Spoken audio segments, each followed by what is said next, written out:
This is Katrin with Disability Rights New York. Welcome to our podcast, Empire State of Rights Closed Captioned.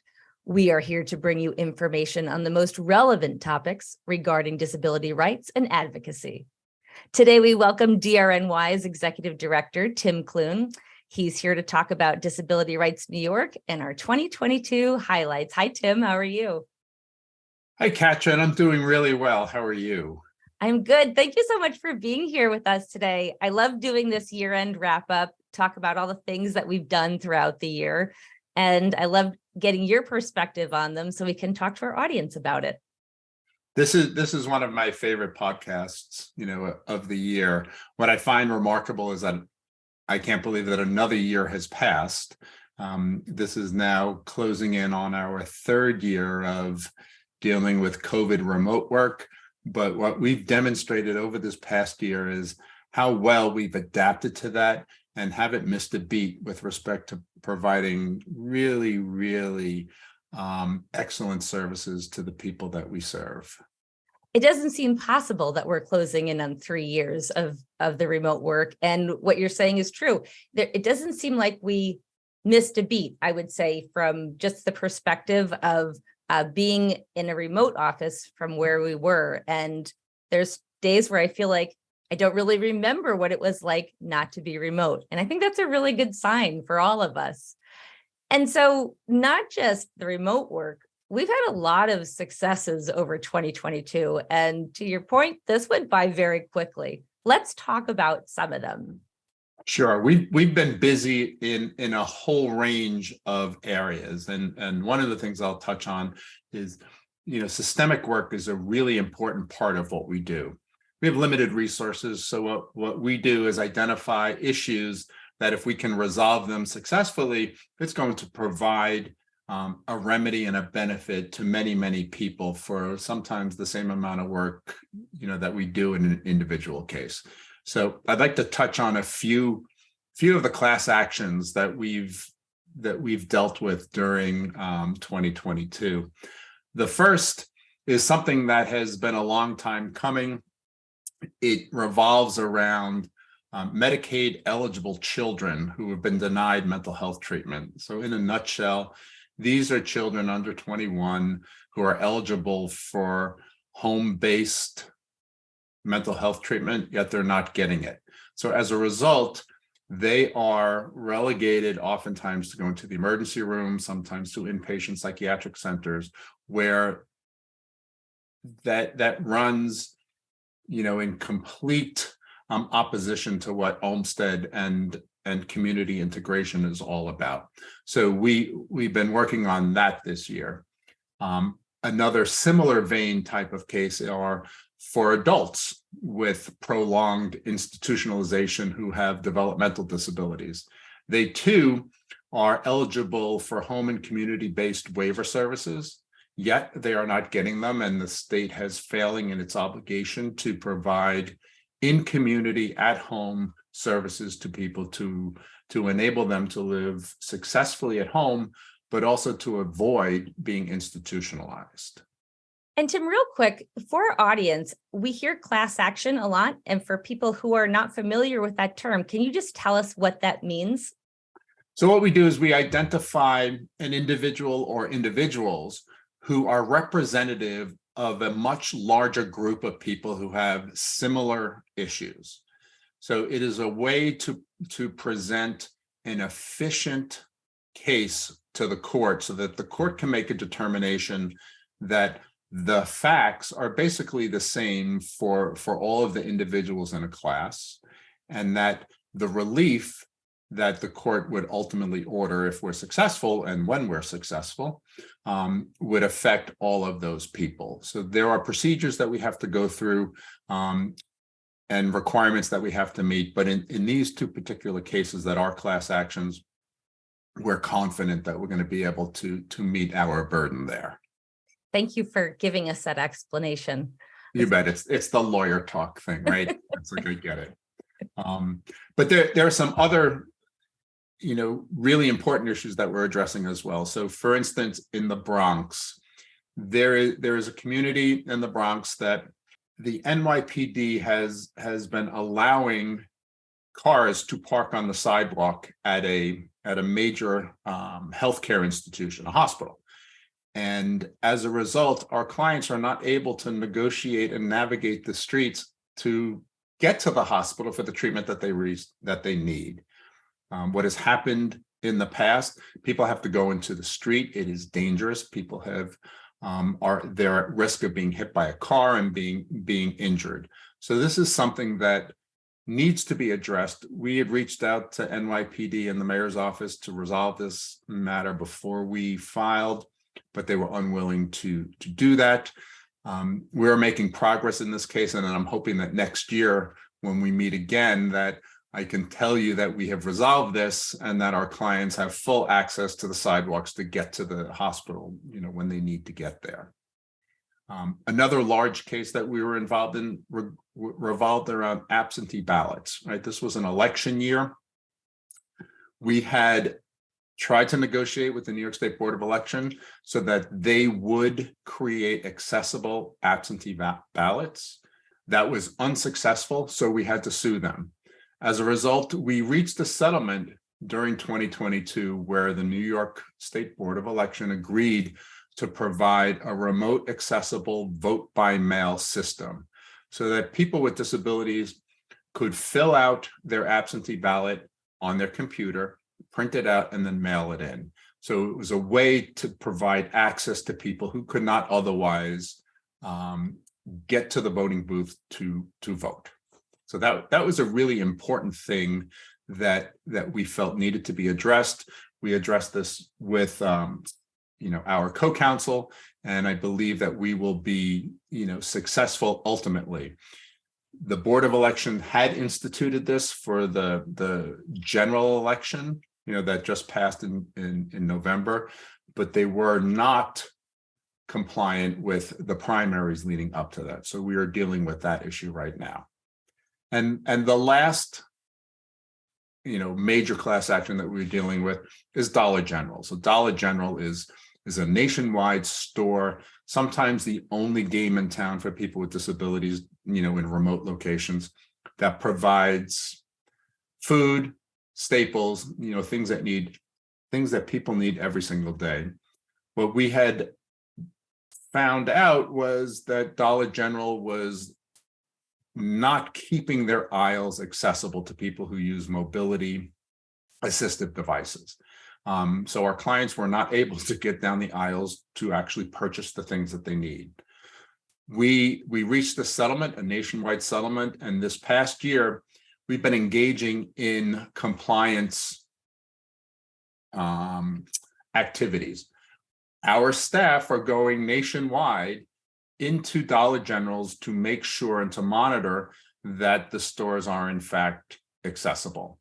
In those instances where they're not, we bring those matters to the attention of the council, and if we need to, we're going to have to seek, court intervention to ensure that these stores remain accessible to our clients, because it's the only place that they can go, especially if it's a food desert. That's right. And if you can't get there for your necessities, you can't get what you need. I mean, it makes sense to us. Absolutely. And so those are just some of the cases that we've worked on. I mean, when I think about our whole calendar, there's so much to talk about. But on top of that, DRNY is so active socially. And, the unfortunate truth is there's a lot of things that happen during every year, and this last year specifically. And there are social issues that we've had to speak out on. And you've made some pretty strong statements this year in support of or talking about DRNY's stance on these. Let's talk a little bit about those, as they don't only affect the community that we serve, they affect everyone across the nation. So let's talk about some of those. Sure. As you know, we have a committee on advancing racial equity, which is really important for us to ensure that we are both inward and outwardly looking at our society and making statements when we need to make statements, because it's only when you speak up that you highlight the issues that need to be addressed, and that's the only way that they can be addressed and hopefully changed. There have been some really unfortunate instances this past year. It's not all of them, but I can touch on just a few.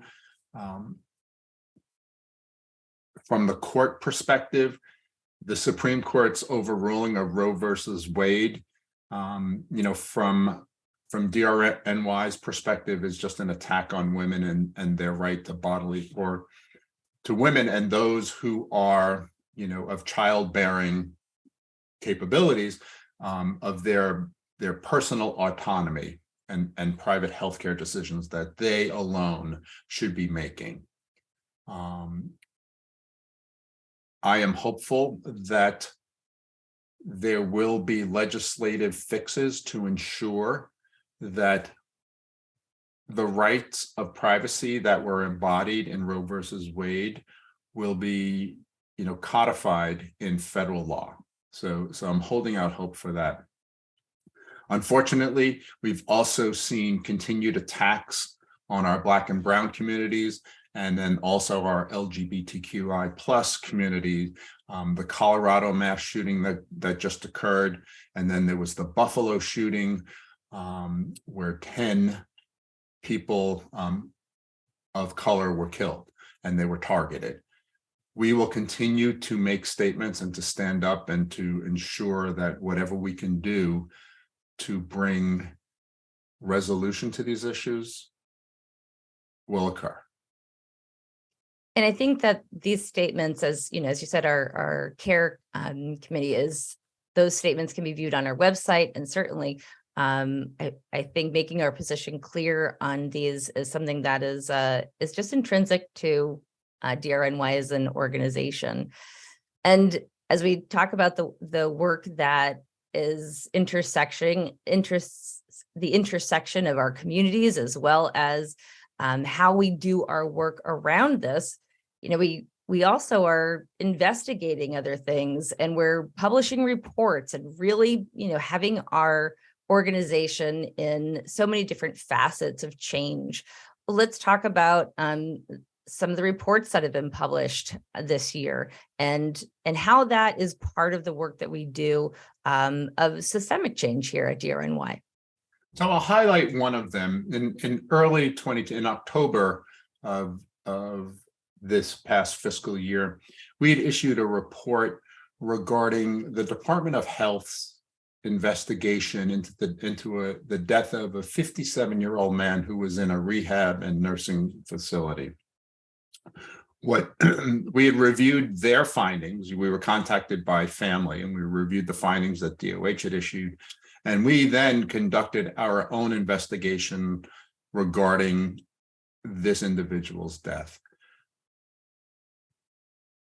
Core to what we do is, this would be called the secondary investigation because DOH had done the primary, and rightfully so. We then, with an objective perspective, take a look at what was done and make recommendations as to what our findings are. That is core to what the P&A is mandated to do, to investigate allegations of abuse and neglect. And the family believed that this person died because of neglect, and whether there was abuse involved in there as well. The long and short of this was our investigation, and we had hired an expert to work with us on this. We concluded that DOH did not do a sufficient job here. They failed to investigate. There were inconsistencies regarding the exact cause of death, and that there were unexplained medications, that there were omissions in the records, and that DOH really narrowed their investigation regarding this matter. We had set forth a host of corrective actions that we wanted DOH to take. They responded and rejected some of those, and at the end, what they did was DOH referred this to their Office of Professional Medical Conduct Board, to look at the actions of the medical professionals to see whether any disciplinary action should be taken. Don't know what the results of that is, but I do know that the family has retained counsel, and they are pursuing, and I think rightfully so, an action regarding the death of their family member. Well, Tim, thank you so much for giving us the information on that report, and I look forward to being able to update our audience if we have information that we can share with them in the future. And so, Tim, now we're going to do something a little bit different. You and I are going to change roles for the next part of this, and so I'm going to give it to you. Tim Clune, here we go. Thanks, Katrin. As some of you may notice, my background is a little different today than maybe what you have seen in the past. And in 2022, we, DRNY, committed substantial resources to end up with the graphics and our logo that you see behind us. And what I'd like to do is to invite Grace Combs, our multimedia editor and producer, to be part of our show so that we can talk about how we got here. Hi, Grace. Thank you so much for joining us. It's so nice to see you on this side of the camera today. It's great to be here, Katrin. Yes, I'm usually hidden amongst our production, so it's great to actually show my face. And we just told our audience that Tim and I are going to switch roles for a little while, so this is going to be fun. And so, Tim, if you want to start by talking to Grace and I about this logo that we decided we're going to put together for the organization. It sounds like it was pretty simple, but it wasn't. So, Tim, talk to us a little bit about what you'd like to hear and what you'd like our audience to know about what we did this year. Sure. And for our audience, we are closing in on 10 years as being the protection and advocacy and client assistance program for people with disabilities in New York. And back in 2013, we created a logo that we needed. We needed something at the time. It served us well for a period of time, but once Grace and Katrin, you joined our staff, we started to have discussions as to how we could be more representative, of the communities that we are part of. And, both Grace and you were tasked with coming up with a logo and a rebranding and a design and a plan to do that. That's no easy task, but I have to say, you make it look easy, and the work is just stellar. And I couldn't be more proud. But what I'd like to do is to give Grace an opportunity to talk to us about how we got here, because we don't see how these things are created. And I know a little bit more than our audience may about what went into this, but I think it's important that Grace gets to share. Thank you for that lovely introduction, Tim. So I'll start by saying, I guess where this started was we kind of evolved to our new logo from our Empire State of Rights logo, which for our audience, you'll be familiar as, I guess, our branding for our podcast and all of our other media assets. So the Empire State of Rights logo definitely held the same color schemes from DRNY's original logo, I guess, as you would say, kind of sister logos. And what I wanted to do was to kind of take the logo to the next step, make a design that was more accessible, more clean cut, so it'll be easier to adapt for monochromatic materials and just a little more adaptability. So I guess the biggest themes, as some of you may be familiar with, the Empire State of Rights logo also had very circular shapes. So I wanted to keep that in mind for the new DRNY logo. The circular shapes, I wanted to kind of represent, I guess, the unity, the circular, I guess, aspects of how everyone's interactions within the communicate and I guess has a cause and effect to each other and how we support each other. So pretty much, so each different section is, people can see in Tim's background. So we have icons that represent non-obvious or hidden disabilities in the top left, which is a general like person icon. To the right, the next one would be a hard of hearing or hearing disability icon, which we kind of show as a cochlear implant. At the bottom right, we also have the physical disability icon, which kind of has a person using a wheelchair and a forward motion. And to the left of that, we have a hard of seeing or vision disability icon, which kind of has, I'm not quite sure how to describe for those who need, I guess, like more of a visual description. It's kind of, half of it has a few slashes just to kind of show that there might not be vision within part of the eye.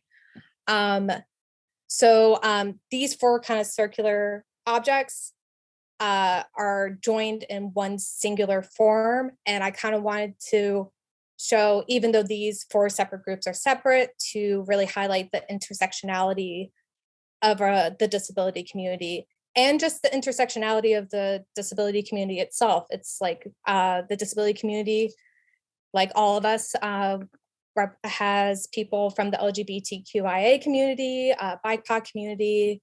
So again, that was something I really wanted to highlight. And the color scheme was, I think, the biggest leap that we took. So I wanted to incorporate New York State or Empire State colors, which are gold and navy. And as you can see, we kind of represent both in that. So it's easy to spotlight. We are proud to represent New York State and to provide our services for those in New York State. And another change was the typeface, which a lot of people would say a font. So the typeface we changed to a sans serif based. And for those who are unfamiliar with that, sans serif is the most accessible option when choosing a font or typeface. Serif fonts tend to have tails or strokes at the end, which makes it quite hard for people with visual disabilities or even dyslexia. So those were, I guess that was the biggest part of development. Sorry, ran a little bit long with that, but it's a lot to fit in. Not at all, Grace. You make it sound so easy, but it is not. There were many iterations. You put time and effort that I have not seen before, that I am so impressed with the final product here. This is representative of who we are, what we do. And it's also just another example of DRNY leading by example. I will tell you that when we released this last month, the reaction, from our colleagues, within the P&A network was just fantastic. Everybody loved it. Our board loved it. I hope you are as proud of this as I am. And I want to thank you for your tireless work to make this happen, because there are a lot of moving parts to making this happen. And you have done that, and I want to thank you. Thank you so much, Tim. And I'm excited to see where this moves forward. And I would just add, being able to work with Grace for almost the same amount of time. I think I may have started at DRNY just a couple of weeks after Grace. So, the attention to detail in this is something that Grace really does do effortlessly. And I know she really loves it when, first of all, she has to be on camera, and second of all, when we say wonderful things about her. So, but this logo, whether it's a task we want to call it, or a project that she worked on, there was no part of this that wasn't truly investigated, researched, and tweaked over and over and over again to ensure that we got it right. Even, before we presented it to you, and to really have the backup to say, these are the things that we researched. And as Grace is talking about the icons, those are things that are so specific to community, and to be really sure that we were doing the research, finding out, are these the icons that we should be using, and really having the backup to do that. And as you said, Tim, this was no small feat. This was a year-long project, even more so, I would say, because truly, when the Empire State of Rights logo first came about, this was when the icon for mobility disability changed to just having the slant on it, right? There was the upright icon, and it moved. And I remember having that conversation with both of you. What do we do here? Is there a place for us to put our input on it? And of course, then Grace developed the first Clover based logo for the podcast and some of the other media that we did. So, the evolution of this has been because we continually strive at DRNY to be an informed organization. And Grace is absolutely one of the people that keeps us so well informed when it comes to where we are graphically, how we are presenting our information. And so I'm sure she's so happy that I took so much time to say that about her, but it's all true. And to your point, Tim, this has been an exceptional piece of work that has been put together. And I would just add that this was no small task that Grace, that had befallen Grace. I mean, I remember conversations that we all had, and looking at the current logo, and we all recognized that we needed to do something else, and tasking Grace with, okay, I need you to develop our next logo. And it's not like we had something and said, here, I'd like you to work off of this. It was, you have a blank slate to come up with something that represents our communities. And you did it. And that is a testament to your skill, to your commitment. I'm not sure anyone else could do this. And, this is really important to continuing DRNY's leading by example, but also we always want to do better. And we're always looking at what we're doing and how can we improve. I'm not seeing improvements on this for a while. This is everything that I had hoped it would be, having no idea what it would look like at the end. But I had total confidence and trust in your ability. So I want to thank you for doing this, but also for choosing us, right? Because everyone gets to choose where they put their efforts and where they work. And we are better for it because of you. I'm extremely proud and happy that I was able to do this for Disability Rights New York. And honestly, as challenging as it was an extremely fun project and extremely rewarding throughout development. But I guess, Katrin, as a segue, what can we expect from the new brand, I guess, as far as your marketing strategy? What do we have to look forward to? Well, we have so much to look forward to. And I do also want to just make one other comment about this process. And Grace and I have talked about this on more than one occasion. And working for an organization that has given us the opportunity to really move forward in this way. Tim, you giving us the go ahead. You giving us the direction, and also the ability to say, go ahead. There's no boundaries here either. Do your best work, and to allow that to happen is Something that I haven't experienced. I know Grace and I talk about it a lot, that we are given a lot of creative, not even leeway. We're given creative space, and that is really an amazing thing. And so I want to thank you for that, that space to create in this way, the two of us together. So, and I couldn't have said it any better myself. Again, Yeah. like the freedom creatively and your trust in our process is goes without notice. Yeah. Well, I know stuff, but I don't know this. So I know when to step back. So thank you both. Well, and so we have a lot of things coming out. We did a soft launch when we let our letterhead out, because we knew that would be what a lot of our audience and our community is going to see as they started to get letters from us. And so we did some social media posting. I shouldn't say some, we did a lot in the first couple of weeks.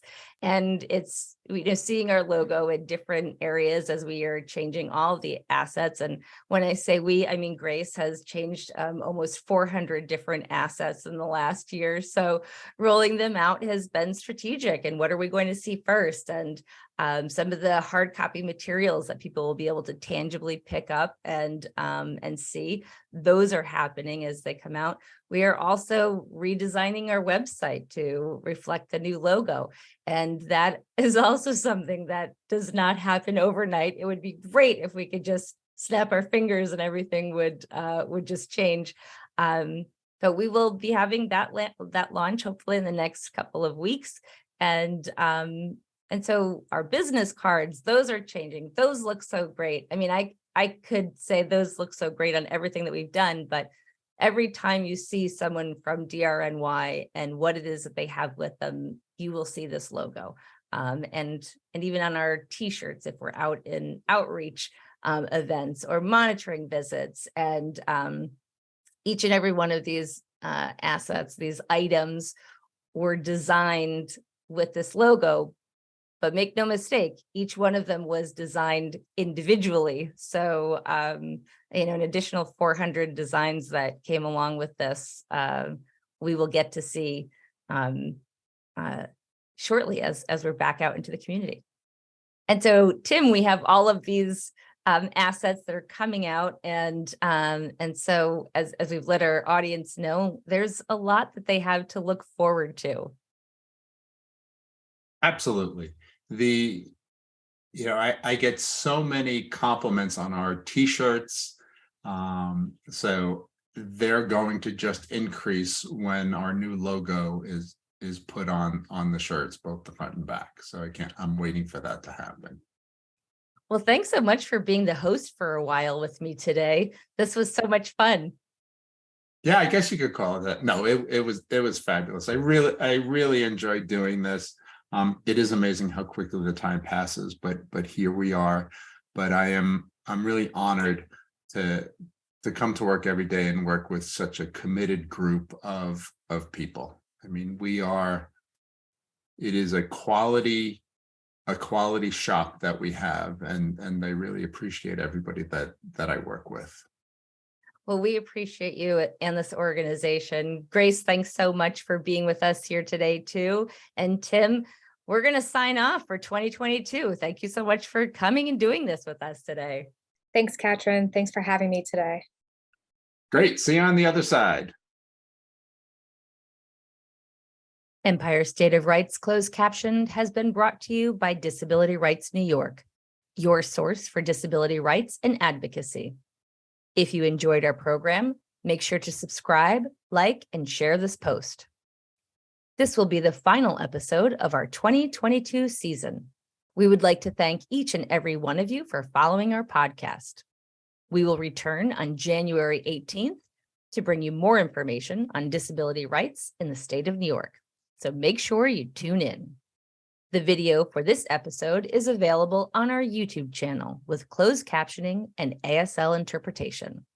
If there is a subject you would like us to discuss, please email podcast@drny.org or comment below. To listen to more Empire State of Rights Closed Captioned, follow us on Apple Podcasts and Spotify.